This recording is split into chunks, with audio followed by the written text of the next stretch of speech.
स्वागतम सुस्वागतम। मराठी माणसाला अभिमान वाटेल असे युगदृष्टा युगप्रवर्तक स्वातंत्र्यवीर विनायक दामोदर सावरकर यांना शतशत वंदन, शतशत नमन।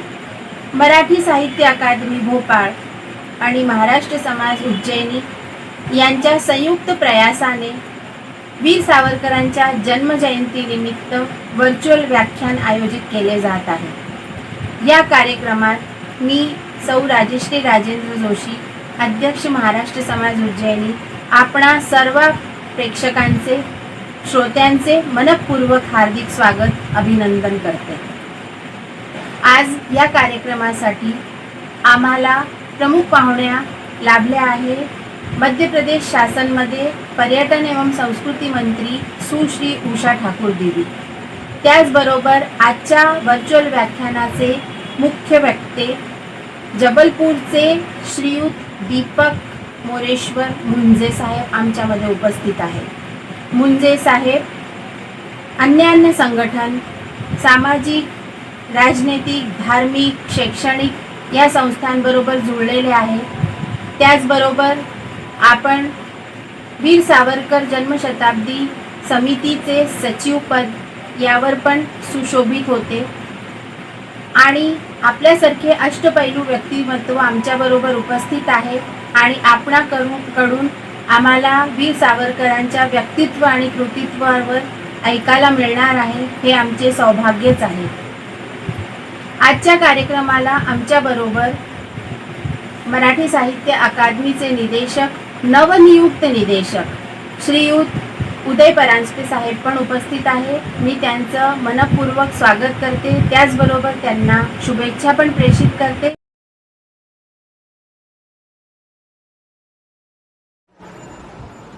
मैं मराठी अकादमी के श्री उदय परांजपे जी को बहुत धन्यवाद देना चाहती हूँ कि उन्होंने मराठी अकादमी के माध्यम से 28 मई श्री विनायक दामोदर सावरकर की जन्म जयंती मनाने का निश्चय किया।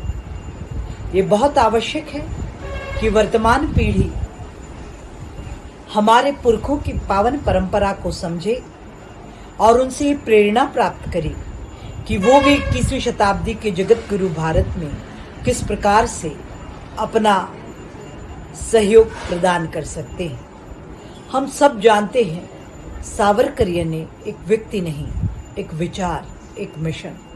सावरकर त्याग, तपस्या, तप, बलिदान के पर्याय थे।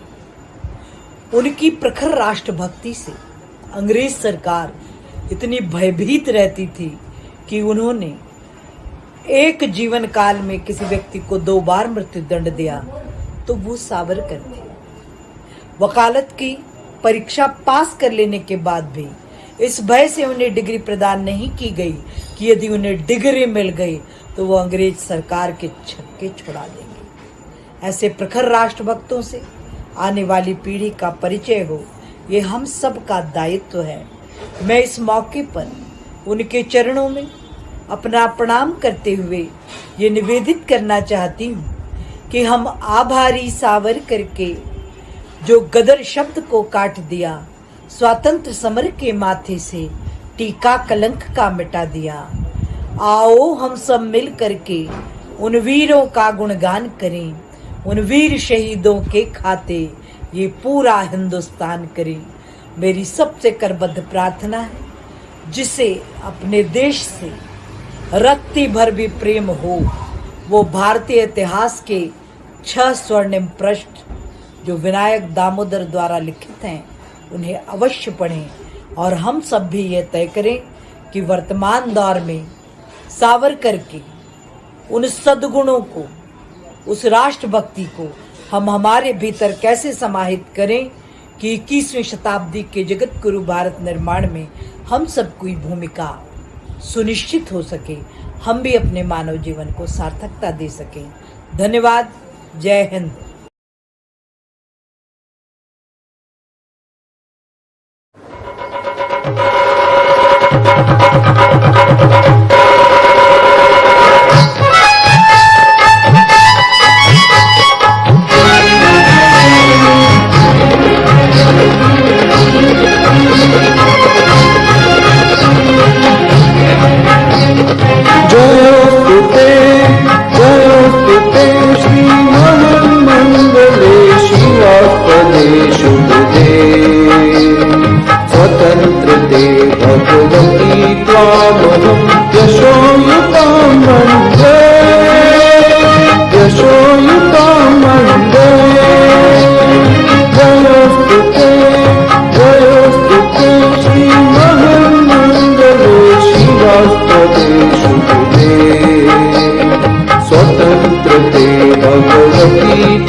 चैतन्य मूर्ति कीर्ति संपदा की राष्ट्राचे चैतन्य मूर्ति कीर्ति संपदा की स्वतंत्रते भगवती श्रीमती राखी पूजाची दरवर्षी नभात तुझी आकाशी होती स्वतंत्रते भगवती स्वतंत्रते भगवती चांदनी चमचम लखलखती वंदे त्वामहं यशोयुतां वन्दे जयोस्तुते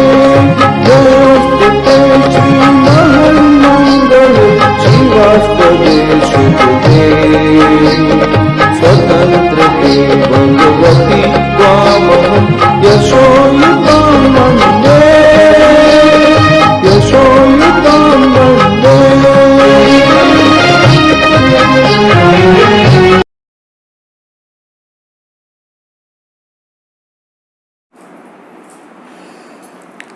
मध्य प्रदेशाच्या पर्यटन आणि संस्कृती मंत्री माननीय उषाताई ठाकूर,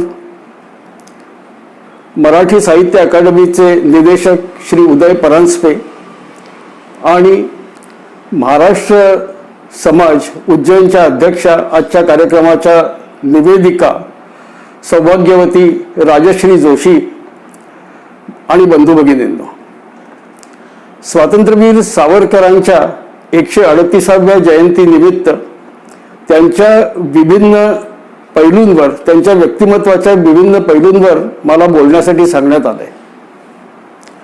हे म्हणजे एक 30-35-40 मिनिटात सावरकरांच्या बद्दल, त्यांच्या वेगवेगळ्या पैलूंबद्दल बोलणं म्हणजे एखाद्या माणसाला असं सांगण्यासारखं आहे की तुमचं महाभारत काय आहे ते 10 मिनिटात सांगा. हे अत्यंत कठीण असं काम आहे. पण कार्यक्रमांना आणि कार्यक्रमांच्या वेळांना एक सीमा असते, एक बंधन असतं आणि म्हणून मी थोडक्यात हा विषय आपल्यासमोर मांडण्याचा प्रयत्न करीन. सावरकरांना समजून घेण्यापूर्वी सावरकरांनी वयाच्या अवघ्या 15व्या वर्षी देशाच्या स्वातंत्र्यासाठी जी शपथ घेतली होती ती आपल्याला बघायला हवी. सावरकरांनी आपल्या कुलदेवतेच्या समोर शपथ घेतली होती की माझ्या देशाचं स्वातंत्र्य परत मिळवण्यासाठी मी सशस्त्र क्रांतीचा केतू उभारून शत्रूला मारता मारता मरे तो झुंजेन. ही जी शपथ होती ती मारता मारता मरे तो झुंजेन अशी होती, मारता मारता मरेन अशी नव्हती. ही गोष्ट लक्षात ठेवायला हवी. दुसरी गोष्ट, स्वातंत्र्यवीर सावरकर हे पहिले असे व्यक्ती आहेत, ही पहिली अशी व्यक्ती आहे की ज्यांनी भारताच्या संपूर्ण स्वातंत्र्याची मागणी केली होती. ॲब्सोल्यूट पॉलिटिकल इंडिपेंडन्स ज्याला म्हणतात त्याची मागणी करणारे स्वातंत्र्यवीर सावरकर हे भारतातले पहिले महापुरुष आहेत. त्यांच्या मनात स्वातंत्र्याबद्दल ही लालसा होती, ही ओढ होती, ही त्या शपथेत सुद्धा आपल्याला दिसते. पुढे किशोरावस्थेमध्ये सावरकरांनी पोवाडे लिहिले आणि वयाच्या अवघ्या 20व्या वर्षी 1903 साली सावरकरांनी स्वतंत्रतेचं एक स्तोत्र रचलं. आपल्याला सगळ्यांना माहिती आहे, ते गीत आपल्या सगळ्यांच्या परिचयाचं आहे. लता मंगेशकर यांनी त्यांच्या बहिणी आणि भावाच्या बरोबर ते गायलंय आणि आमच्या जबलपूरच्या मधुकर गोळवलकरांनी त्या गीताला संगीत दिलंय. जयोस्तुते श्री महन मंगले शिवास्पदे शिवदे शुभदे. आपल्याला सगळ्यांना हे गीत फार चांगलं माहिती आहे. त्याच्या पण आधी सावरकरांच्या किशोरावस्थेत, नेमकं सन हे मला काही आढळलं नाही, पण बहुधा सावरकर त्यावेळेला 16 किंवा 17 वर्षाचे असावेत, त्यांनी बाजी प्रभू देशपांड्यांचा पोवाडा रचला होता. आपल्याला माहिती आहे, शाहीर ज्या वेळेला पोवाडा गातो, पोवाडा म्हणतो, त्यावेळेला तो वेगवेगळ्या देवी देवतांचं आवाहन करतो की मी पोवाडा गातोय, तुम्ही पोवाडा ऐकायला या. कोणी आपल्या कुलदेवतेला बोलवतं, कोणी गणपतीला बोलवतं, कोणी कोल्हापूरच्या अंबाबाईला बोलवतं, कोणी तुळजा भवानीला बोलवतं. पण सावरकरांनी कुठल्या देवांना बोलवलंय हे बघणं एक बोधप्रद असेल आणि त्यात सावरकरांचं वेगळेपण आणि सावरकरांची किशोरावस्थेतील प्रगल्भता ही लक्षात येते. जयोस्तुते श्री महन मंगले शिवास्पदे शुभदे स्वतंत्रते भगवती त्वामहं यशोयुतां वंदे. स्वतंत्रते भगवती या तुम्ही प्रथम सभे माझी, आम्ही गातसो श्री बाजींचा पोवाडा आजी. चतुर गडीच्या बुरुजांनो या, जोहारासह या, प्रताप सिंहा प्रतित विक्रमा या हो या समया. तानाजीच्या पराक्रमासह सिंहगडा येई, निगा रखो महाराज रायगड की दौलत आई. जरी पटका तोलीत धनाजी संताजी याया, दिल्लीच्या तख्ताची छकले उधळीत भाऊ या. स्वतंत्रतेच्या रणात लढुनी चिरंजीव झाले, स्वतंत्रतेच्या रणात मरुनी चिरंजीव झाले. या ते तुम्ही राष्ट्रवीर हो या या या सारे. असं म्हणून सावरकर कोणत्या देवतांना आवाहन करतायत, कोणाला निमंत्रण देत आहेत, कोणाला बोलवतायत हे आपल्याला कळेल. सावरकरांचं एक दुसरं वैशिष्ट्य होतं, त्यांना अत्यंत अल्प वयात त्यांना स्वतःचं मृत्यूपत्र लिहावं लागलं. सावरकरांनी जे काय लिहिलं, जे काय बोलले ते मराठी साहित्यात अजरामर झालं. आपल्याला माहिती असेल की सावरकरांनी वहिनीला आपल्या एक सांत्वन नावाचं पत्र लिहिलं होतं आणि ते पत्र सुद्धा आज मराठी साहित्यामध्ये अजरामर झालंय. तिथे सावरकर काही साहित्य निर्मिती करायला गेले नव्हते, त्यांनी एक साधं पत्र लिहिलं होतं, पण ते पत्र ओवी छंदात होतं आणि आपल्याला सगळ्यांना ते माहिती आहे. आणि त्याच ह्याच्यामध्ये त्यांनी सांगितलं होतं की आशीर्वाद पत्र पावले, जे लिहिले ते ध्यानी आले, मानस प्रमुदित झाले, धन्यता वाटली उदंड. धन्य धन्य अपुला वंश, सुनिश्चिये ईश्वरी अंश, श्री रामसेवा पुण्यलेश अपुल्या भाग्यी लाभला. तर वहिनीचं पत्र काय होतं? वहिनीचं पत्र हे होतं की मोठ्या भावांना, बाबारावांना अंदमानमध्ये जन्मठेपेची शिक्षा झाली आहे, त्यांना तिथे पाठवलंय. धाकट्या भावाला बाळाराव सावरकरांना मुंबईच्या आरक्षकांनी पकडून नेलंय. सासऱ्यांची नोकरी गेली आहे. सावरकरांचं स्वतःचं घर राजसात झालेलं आहे. जप्तसाठी सावरकरांनी निर्माण केलेला शब्द राजसात झालेला आहे. एकुलत्या एका पुत्राचं निधन झालंय आणि बहिणी आणि पत्नी या दोघी बेघर झाल्यात. आणि अशा स्थितीमध्ये सावरकर म्हणतायत, आशीर्वाद पत्र पावले, जे लिहिले ते ध्यानी आले, मानस प्रमुदित झाले, धन्यता वाटली उदंड. देशभक्तीची ही पराकाष्ठा आहे हे आपल्या सगळ्यांच्या लक्षात इथे आलेलं असेल. सावरकरांचं सबंध लक्ष हे देशातच होतं. मी आता थोड्या वेळापूर्वी बोललो त्याप्रमाणे सावरकरांनी ज्यावेळेला अल्पायुमध्ये, आपल्या अत्यंत लहान वयामध्ये ज्यावेळेला सावरकरांनी आपलं मृत्यूपत्र लिहिलं, त्यात सावरकर लिहितात, हे मातृभूमी तुझला मनवाही येले, वक्तृत्व वाग्विभवही तुझ अर्पी येले, तू तेची अर्पिली नवी कविता रसाला, लेखा प्रति विषय तूची अनन्य झाला. म्हणजे जे काय असेल ते मातृभूमीसाठीच आहे. सगळा जो विषय जो आहे तो सुद्धा मातृभूमीच आहे आणि देशाच्या शिवाय दुसरा विचार त्यांच्या मनात येत नव्हता. 3-4 उदाहरणं सांगतो छोटी छोटी. सावरकर ज्यावेळेला आजन्म कारावासाची शिक्षा, 2 आजन्म कारावास, 50 वर्षाची शिक्षा त्यांना झाली होती आणि ज्यावेळेला ते अंदमानच्या बेटावर जहाजातून उतरले त्यावेळेला ज्या माणसाला 50 वर्षाची शिक्षा झाली आहे आणि आता थोड्याच वेळापूर्वी मी आपल्याला सांगितलं त्यांच्या घरातली परिस्थिती काय होती, अशा परिस्थितीत ज्यावेळेला ते तिथे उतरले, त्या बेटावर उतरले, त्यावेळेला त्यांच्या मनात विचार हा आला की ज्या वेळेला भारत स्वतंत्र होईल त्यावेळेला हे बेट नौसेनेच्या अड्ड्यासाठी हे फार उपयुक्त असेल. दुसरं उदाहरण, ते कायम देशाचाच विचार करायचे की सावरकरांनी नाटक लिहिलं होतं संन्यस्त खड्ग आणि ते नाटक खूप गाजलं महाराष्ट्रात. त्या नाटकातली पदं पण गाजली आणि बालगंधर्वांनी सावरकरांना म्हटलं की माझ्यासाठी तुम्ही एक नाटक लिहा, मला तुमच्या नाटकात काम करायची फार इच्छा आहे. त्यावेळेला सावरकर म्हणाले मी आनंदाने तुमच्यासाठी नाटक लिहीन, पण तुम्हाला सहभोजनात यावं लागेल. सर्व जातीच्या बंधूंबरोबर ते जे सहभोजन करायचे तिथे जर तुम्ही जेवायला याल तर मी तुमच्यासाठी नाटक करीन. बालगंधर्व त्या गोष्टीला तयार झाले नाहीत आणि सावरकरांनी नाटक पण लिहिलं नाही. तिसरं उदाहरण सांगतो तुम्हाला की सुधीर फडके यांना सावरकरांनी एकदा विचारलं की अरे तुला किती मुलं आहेत? तर ते म्हणाले मला एकच मुलगा आहे. तर म्हणे तुला एक मुलगा काय आहे? तर म्हणे मी याचं काय उत्तर देणार? तर म्हणे नाही नाही, तू मुलांचं पालन पोषण नीट करू शकतोस म्हणून तुला एकापेक्षा जास्त मुलं हवी. कारण म्हणे समाजात अशी स्थिती दिसते की जी मुलांचं नीट पालन पोषण करू शकतात, मुलांना नीट शिकवू शकतात, त्यांना 1 किंवा 2 मुलं असतात आणि जी झोपडपट्टीत राहणारी माणसं आहेत ज्यांना नीट मुलांना संगोपन करता येत नाही, मुलांचं शिक्षण नीट करता येत नाही, नीट शिक्षण करता येत नाही, त्यांच्याकडे 7-8 मुलं असतात. तर समाजाचं उद्या जे चित्र निर्माण होणार आहे ते कसं होईल याचा पण प्रत्येक माणसाने विचार करायला हवा. देशाचाच विचार प्रत्येक ठिकाणी. आणि एक आणखीन उदाहरण सांगतो. ज्यावेळेला सावरकरांनी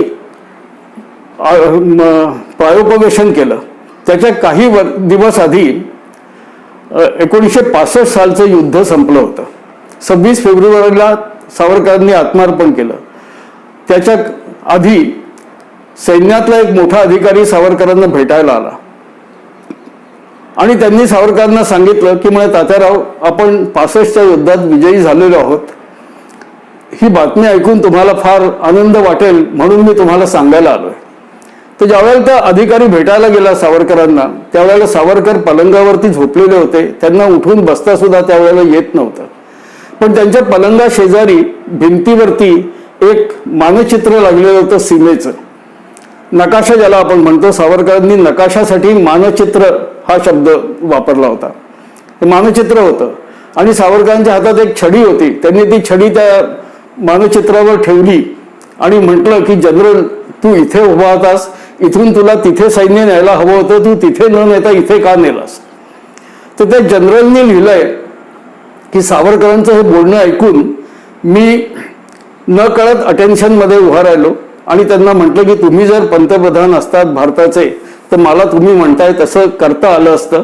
कारण मला सैन्याची रचना करताना पॉलिटिकल ऑर्डर्सची आवश्यकता असते. तर आपल्या लक्षात आलं असेल की केवळ आणि केवळ देशाचाच विचार सावरकरांच्या मनात होता, दुसरा कुठलाही विचार त्यांच्या मनात नव्हता. सावरकरांनी जी एक गोष्ट आणखीन केली होती बघा, त्यांनी जी त्रिखंडात गाजलेली उडी मारली होती ती उडी मारताना सुद्धा काय झालं होतं की ते कशाला पळून निघाले होते तिकडनं. त्यांचा एक कट होता. त्यांना त्यांचे मित्र मार्सेलिसच्या बंदरावर घ्यायला येणार होते. ते गेले पण होते, पण 5-7 मिनिटाची चुकामुक झाली. सावरकरांना फ्रेंच बोलता येत नव्हतं आणि फ्रेंच पोलिसांना इंग्लिश येत नव्हतं म्हणून तो घोटाळा झाला. पण त्यांचं असं म्हणणं होतं की बाहेर राहायला पाहिजे आणि आपल्या आयुष्याचा प्रत्येक क्षण आणि आपल्या शक्तीचा प्रत्येक कण हा देशासाठीच आपल्याला व्यय करता आला पाहिजे. खर्चाच्या जागी सावरकरांनी दिलेला व्यय हा शब्द. सावरकरांनी साहित्य रचलं आणि साहित्य रचलं, कविता केल्या, गीतरचना केली, कादंबरी लिहिली, सर्व प्रकार त्यांनी हाताळले. पण बरेचदा असं पण झालं की सावरकरांनी, जसं मी उदाहरण दिलं मगाशी, की सावरकरांनी बहिणीला पत्र लिहिलं तेच अमर साहित्य झालं. सावरकरांनी ज्या वेळेला भाषणे दिली त्या भाषणातले उतारे सुद्धा साहित्यामध्ये गाजले. सावरकरांनी चा एक दुसरा पैलू जर म्हणायचा झाला तर सावरकरांनी खूप मोठं इतिहास संशोधनाचं काम केलं. सावरकर ज्या वेळेला लंडनला होते, लंडनची जी त्यांची 5 वर्ष होती ती अक्षरशः वादळी होती.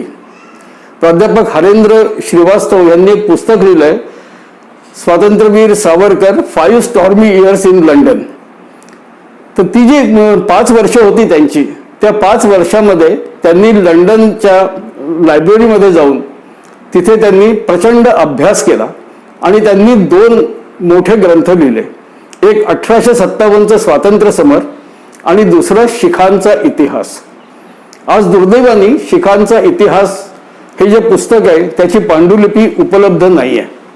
आणि 1857चा जो ग्रंथ लिहिला त्याच्या आधी तोपर्यंत काय होतं की 1857 साली भारताच्या सैन्यामध्ये विद्रोह झाला असं इंग्रज म्हणायचे.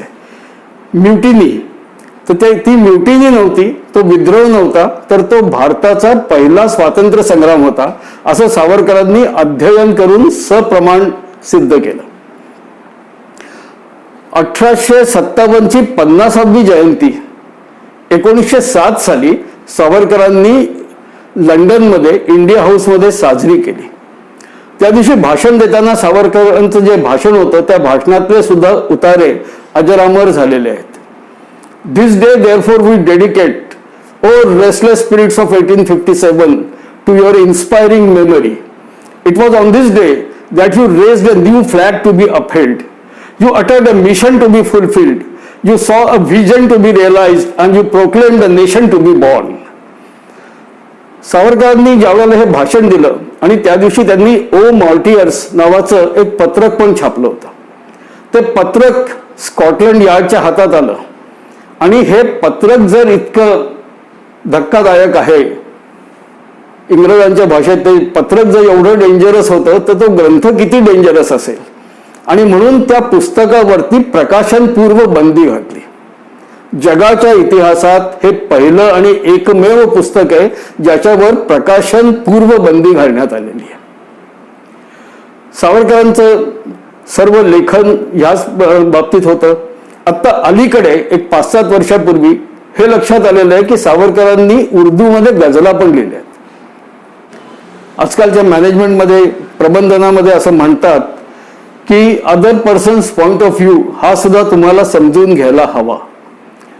तर म्हणून कुराण हे मूळ स्वरूपात वाचून मुसलमानांची मानसिकता समजून घेण्यासाठी म्हणून सावरकर उर्दू शिकले. आणि सावरकर उर्दू शिकले तर त्यांनी त्याच्यात गझला पण केल्या आणि गझल जी केली आहे खूप गाजलेली आहे. ती काही प्रख्यात गझल गायक ती गझल गातात आणि त्या गझलचा विषय सुद्धा तोच आहे, मातृभूमी. या सगळ्यांच्या शिवाय या गोष्टी मराठी साहित्य अकादमीतर्फे कार्यक्रम आहे म्हणून मी साहित्य या विषयावरती आधी बोललो. याच्याशिवाय सुद्धा सावरकरांनी ज्या अनेक गोष्टी केल्या त्याच्यातली एक मुख्य गोष्ट ही होती की सावरकर द्रष्टे होते. द्रष्टा म्हणजे ज्याला खूप पुढचं पाहता येतं. आपल्या देशात काय झालं होतं की इंग्रजांनी आपल्याकडची भारतीयांकडची सगळी शस्त्र काढून घेतली होती. शस्त्रविद्या आपल्याला येत नव्हती, आपल्याला समजत नव्हती. आणि ज्यावेळेला इंग्रजांना गरज पडली आणि त्यांनी म्हटलं की आमच्या सैन्यात भरती व्हा, त्यावेळेला स्वातंत्र्यवीर सावरकरांनी आणि त्यांच्या बरोबरीने धर्मवीर डॉक्टर मुंजांनी हिंदू युवकांचं आवाहन केलं की तुम्ही सैन्यात जा, ब्रिटिशांच्या सैन्यात जा, बंदुकी चालवायला शिकून घ्या, शस्त्रविद्येत पारंगत व्हा आणि ज्या वेळेला तुम्हाला ही शस्त्रविद्या अवगत होईल त्यावेळेला वेळेवरती त्या बंदुकीचं टोक कुठल्या बाजूला वळवायचं हे तुमच्या हातात असेल. या कारणाने स्वातंत्र्यवीर सावरकरांच्या सारख्या प्रज्ञावंत देशभक्ताला आणि डॉक्टर मुंजांना सुद्धा ब्रिटिशांचं एजंट म्हणून समजण्यात आलं. असं करताना सुद्धा त्यांनी त्या गोष्टीवरती विशेष केलं नाही. त्या काळात त्यांना खूप जास्त या विषयावरती बोलणं हे शक्य नव्हतं. पण पुढे काय झालं, त्याचा परिणाम काय झाला, त्याचे सुखद परिणाम झाले बघा. की रास बिहारी बोस जे जपान हिंदू महासभेचे अध्यक्ष होते, त्यांनी जपानमध्ये आझाद हिंद सेनेची स्थापना केली आणि सावरकरांना एक पत्र लिहिलं की मी अशा तऱ्हेची एक सेना स्थापन केली आहे, सैन्याची स्थापना केलेली आहे. एखादा चांगला मोठा महापुरुष, एखादा मोठा पुढारी ज्याला देशात मान्यता आहे त्याला याचं नेतृत्व करायला सांगा. आणि सावरकरांनी ही गोष्ट सुभाषबाबूंना सुचवली हे आता सर्व ज्ञात आहे.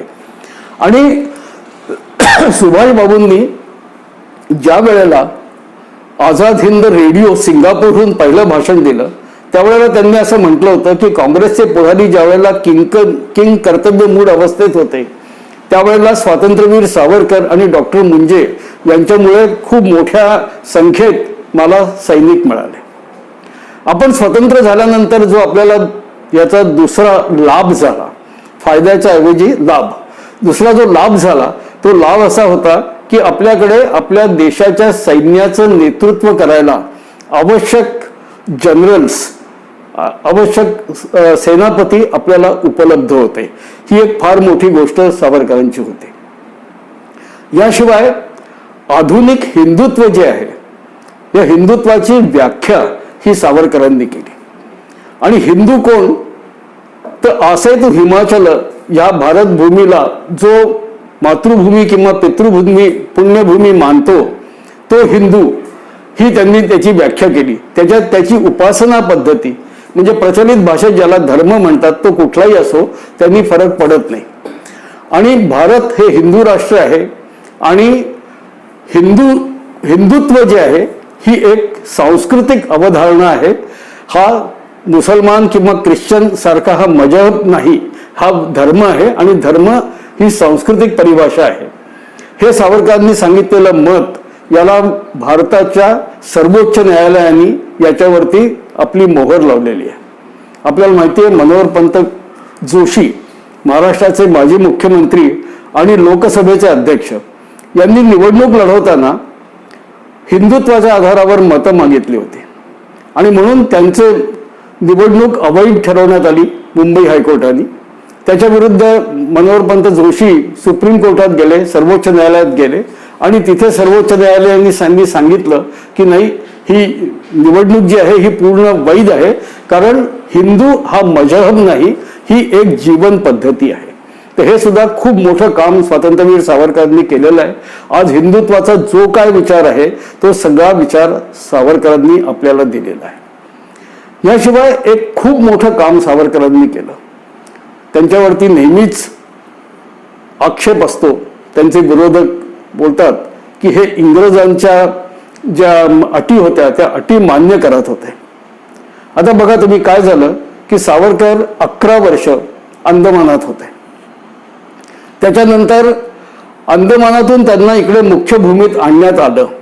ते सुद्धा सावरकर बंधूंवरती कोणी काही उपकार केले म्हणून नव्हे, तर इंग्रजांनी एक जेल सुधार समिती काढली होती आणि त्यांच्या एक लक्षात आलं होतं की अंदमानमध्ये जे युरोपियन अधिकारी राहतात, ब्रिटिश अधिकारी राहतात, त्यांच्या प्रकृतीवरती विपरीत परिणाम होतोय आणि म्हणून त्यांना तिकडनं काढण्यासाठी अंदमानचा कारागृहच बंद करावं असा एक विचार आला होता. आणि म्हणून त्यांनी हळूहळू तिथून सगळ्या बंद्यांना इकडे मुख्य भूमीवर पाठवलं. त्यातही सावरकर बंधूंना सगळ्यात शेवटी पाठवलं होतं. इथे आणल्यानंतर सुद्धा त्यांना खूप वर्ष कारागृहात राहावं लागलं आणि कारागृहात राहिल्यानंतर सगळीकडून खूप दबाव आला की यांना सोडा म्हणून. तर भारताचे मुंबई प्रांताचे जे त्यावेळेचे गव्हर्नर होते ते स्वतः रत्नागिरीला आले आणि सावरकरांना म्हणाले की 2 अटी आहेत, तुम्ही जर स्वीकार कराल तर तुम्हाला शासन सोडून देण्याच्या विचारात आहे. पहिली अट होती की तुम्हाला ज्या शहरात ठेवू ते शहर सोडून तुम्हाला दुसरीकडे जाता येणार नाही. शहर मी चुकून बोललो, नगर. ज्या नगरात ठेवाल त्या नगरात ते नगर सोडून तुम्हाला जाता येणार नाही बाहेर आणि तुम्हाला राजकारणात भाग घेता येणार नाही. सावरकर म्हणाले की मला या दोन्ही अटी मान्य आहेत. एक विचार सावरकर ज्यावेळेला लंडनला होते तेव्हापासूनच त्यांच्या डोक्यात होता की असं काय कारण आहे की काही सहस्त्र हिंदू, काही सहस्त्र इंग्लंडहून भारतात आलेत आणि 30 कोटी भारतीयांवरती राज्य करतायत. हे कसं शक्य आहे? त्यावेळेला त्यांच्या लक्षात आलं की आपला जो समाज आहे हा एकसंघ नाही, तो विभाजित आहे आणि आपला समाजात विभाजित आहे, मागासलेला आहे. आणि म्हणून आपला समाज जोपर्यंत बळकट होत नाही तोपर्यंत आपल्याला एक बलाढ्य राष्ट्र म्हणून पुढे येता येणार नाही. आणि ती समस्या काय आहे तर ती समस्या सावरकरांनी त्याचं विश्लेषण खूप चांगल्या पद्धतीने केलं. आत्ता सुद्धा जे मॅनेजमेंट आहे, जे प्रबंधन आहे, ते म्हणतं की कुठलीही समस्या असेल तर ती सोडवण्यापूर्वी त्याचं विश्लेषण व्हायला पाहिजे. ती समस्या काय आहे हे नीट समजून घ्यायला पाहिजे आणि ती समजून घेतल्यानंतर मग त्याचा उपाय काहीतरी करता येईल. तर सावरकरांनी हे लक्षात आलं की हिंदू समाजाने स्वतःलाच 7 प्रकारच्या बेड्यांमध्ये अडकवून घेतलंय. त्या बेड्या कोणत्या त्यांनी थोडक्यात सांगतो. पहिली बेडी होती स्पर्शबंदी. आपल्या समाजात स्पृश्य अस्पृश्यता होती. काही असे आपले बंधू होते आणि त्यांची संख्या सुद्धा त्या काळामध्ये 7 कोटी होती. 30 कोटींपैकी 7 कोटी आपले ते बंधू होते ज्यांना आपण अस्पृश्य म्हणत होतो. त्यांना स्पर्श करणं सुद्धा चालत नव्हतं. दुसरी बंदी होती रोटी बंदी. आता जर तुम्ही काही बंधूंना स्पर्शच करू शकत नाही तर त्याच्या बरोबर बसून जेवण करणं हे सुद्धा शक्य नव्हतं आणि म्हणून वेगवेगळ्या जातींची वेगवेगळी भोजनाची पंगत असायची. सावरकर म्हणाले हे चांगलं नाही, ही गोष्ट अनुचित आहे आणि सरमिसळ ही पंगत व्हायला पाहिजे. सर्व बंधूंनी एकाच पंक्तीत बसून जेवायला पाहिजे. आणि ज्या रत्नागिरीच्या काळात सावरकरांनी ही गोष्ट करून दाखवली. अस्पृश्यता घालवली. साधारण 500 देवळं ही सावरकरांनी त्या काळात तथाकथित अस्पृश्य लोकांना उघडी करून दिली. खूप मोठं काम होतं. तिसरी वेळी होती बेटी बंदी. तुम्ही जर काही लोकांना स्पर्श करणार नाही, त्यांच्याबरोबर जेवणार नाही तर त्यांची मुलगी आपल्या घरात आणणं किंवा आपली मुलगी त्यांच्या घरात देणं ही तर कल्पना शक्तीच्या पलीकडची गोष्ट होती. सावरकर म्हणाले हे चांगलं नाही. सामाजिक समरसतेसाठी आंतरजातीय विवाह व्हायला हवे आणि त्या रत्नागिरीच्या वास्तव्यात त्यांनी स्वतः अशी अनेक लग्न लावून दिली. त्यानंतरची एक बेडी होती ती होती व्यवसाय बंदी, की प्रत्येक माणसाने आपल्या जातीप्रमाणेच काम करायचं, दुसरीकडे नाही करायचं. सावरकर म्हणाले ही पण गोष्ट अयोग्य आहे. व्यवसाय बंदी असू शकत नाही. प्रत्येक माणसाला आपल्या आवडीनुसार आणि आपल्या क्षमतेनुसार व्यवसाय करायचं स्वातंत्र्य असायला पाहिजे आणि म्हणून ही जी व्यवसाय बंदी आहे ही तुटायला पाहिजे. नंतर एक बंदी होती, तिला म्हणायचे वेदोक्त बंदी. आता ही वेदोक्त बंदी म्हणजे काय होतं की वेदाध्ययन करायचा अधिकार हा केवळ ब्राह्मणांना होता. इतर जातीतले लोक वेदांचं अध्ययन करू शकत नव्हते आणि वेदांचंच नुसतं अध्ययन नाही, अध्ययन करणं हे सुद्धा एका विशिष्ट जातीचाच अधिकार आहे. इतरांना अध्ययनाचा सुद्धा अधिकार नाही असं समजलं जात होतं. त्याच्यानंतरची एक बंदी होती ती म्हणजे सिंधू बंदी होती. आजच्या काळात आपल्याला हसायला येईल हे, पण समुद्रोल्लंघन हे पाप होतं आत्ता 100 वर्षापूर्वीपर्यंत. आणि म्हणून काय झालं, आपण इतक्या मागासलेल्या बुरसटलेल्या विचाराचं होतो म्हणून इंग्रज असं मानत नव्हते, म्हणून ते तिथून येऊन आपल्यावरती राज्य करत होते आणि आपण इथून साधं लंडनला गेलो तरी आपल्या हातून पाप झालं असं समजलं जात होतं. आपल्याला कदाचित माहिती असेल की लोकमान्य टिळक ज्यावेळेला राऊंड टेबल कॉन्फरन्सला गोलमेज परिषदेसाठी लंडनला गेले त्यावेळेला तिकडनं परत आल्यानंतर त्यांनी समुद्रोल्लंघनाचं प्रायश्चित्त केलं होतं. आता समुद्रोल्लंघन हे पाप नाही हे टिळकांना नक्कीच माहिती होतं, पण टिळक पुढारी होते, लोकांचे पुढारी होते आणि म्हणून लोक भावनेच्या बाहेर जाऊन त्यांच्या विरुद्ध जाऊन त्यांना काही करणं शक्य नव्हतं. आणि म्हणून यद्यपि शुद्धम लोकविरुद्धम नाचरणीयम ना करणीयम या न्यायाने कदाचित टिळकांनी लोकमान्यांनी हे प्रायश्चित्त केलं असेल. त्यांच्याच बरोबर त्याच गोलमेज परिषदेला धर्मवीर डॉक्टर मुंजे गेले होते आणि ते सावरकरांच्या सारखेच अत्याधुनिक विचाराचे होते. ते म्हणाले की ह्यात काही पाप आहे असं मला वाटत नाही आणि मी हे मानत नाही. शेवटची जी 7वी बंदी आहे ती होती शुद्धी बंदी. आपण खूप मोठ्या प्रमाणात 7 कोटी बंधू बांधवांना आपण अस्पृश्य समजत होतो. ते अपमानित स्वतःला समजत होते, होतच होते, म्हणजे त्यांचा अपमानच बहुसंख्यकांकडून केला जात होता त्यावेळेला. आणि म्हणून त्यांना इतर धर्माची माणसं त्यांना काही लालूच दाखवून, त्यांना लोभ दाखवून किंवा त्यांच्यावर वेळप्रसंगी दडपण आणून त्यांना आपल्या धर्मात करत होते. साक्षात थोरल्या शिवाजी महाराजांनी सुद्धा हे शुद्धीचं काम केलं होतं आणि बऱ्याचशा लोकांना परत आणलं होतं हिंदू धर्मामध्ये. आणि सावरकरांनी सुद्धा हे काम ज्यावेळेला ते अंदमानच्या कारागृहात होते त्यावेळेला सुद्धा तिथे छोट्या प्रमाणात केलं होतं आणि लोकांना हिंदू धर्मात पुन्हा परत आणलं होतं. सावरकरांनी केलेलं हे सामाजिक समरसतेचं काम किंवा सामाजिक सुधारणेचं काम हे फारसं लोकांना माहिती नाही आणि त्या वंचित बंधूंना आपल्या माहिती नाही, ही सर्वात दुर्दैवाची गोष्ट आहे. सावरकर हे विज्ञाननिष्ठ होते, विज्ञानवादी होते आणि म्हणून आपल्या सनातन संस्कृतीच्या बरोबर आपल्याला आधुनिकतेचं वरण करायला हवं आणि आपला देश हा अद्ययावत करायला हवा. अप टू डेट साठी सावरकरांनी अद्ययावत हा शब्द वापरला. मी माझ्या आत्ताच्या बोलण्यात असं बरेचदा सांगितलं आपल्याला, सावरकरांनी भाषाशुद्धीचं खूप मोठं काम केलं. त्यांचं म्हणणं होतं की आपल्या भाषेत ही मिसळ नको, भाषा आपली पाहिजे आणि मराठीची जननी संस्कृत ही अत्यंत समृद्ध अशी भाषा आहे आणि म्हणून आपले शब्द त्याच्यात असायला पाहिजे. जे शब्द होते त्याच्या वापराचा त्यांनी आग्रह धरला, जे शब्द नव्हते ते शब्दांची रचना त्यांनी केली. एक अगदी छोटी 2 उदाहरणं सांगतो. दिनांक हा शब्द सावरकरांनी दिलेला आहे आणि महापौर हा शब्द सुद्धा सावरकरांनी दिलेला आहे. स्वातंत्र्यवीरांच्या 138व्या जयंतीनिमित्त मी त्यांच्या स्मृतींना त्रिवार वंदन करतो. वंदे मातरम.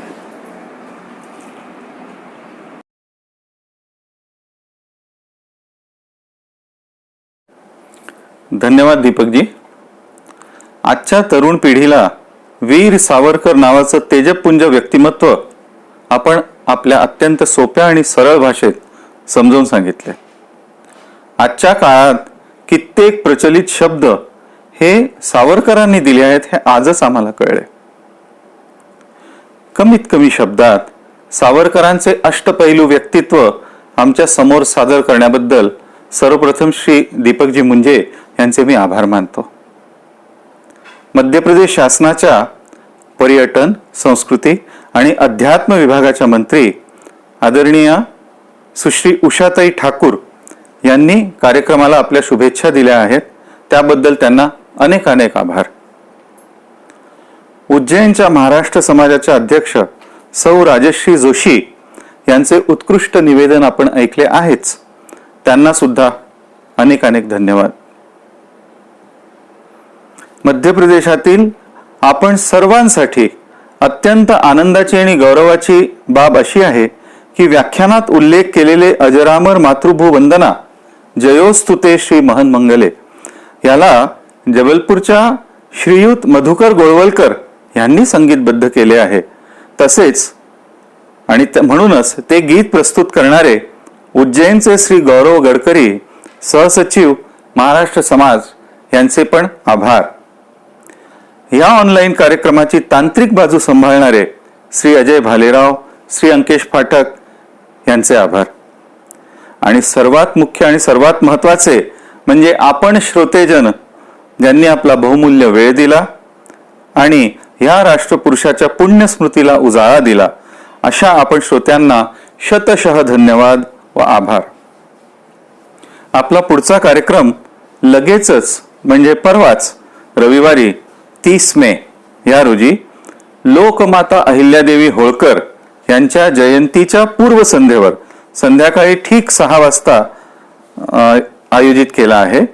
सुप्रसिद्ध राष्ट्रीय चिंतक श्रीयुत प्रशांतजी पोळ हे आपले विचार मांडणार आहेत. तर अधिकाधिक संख्येने आपण उपस्थित राहावे ही विनंती. आता आजचा कार्यक्रम संपला असे मी जाहीर करतो. नमस्कार.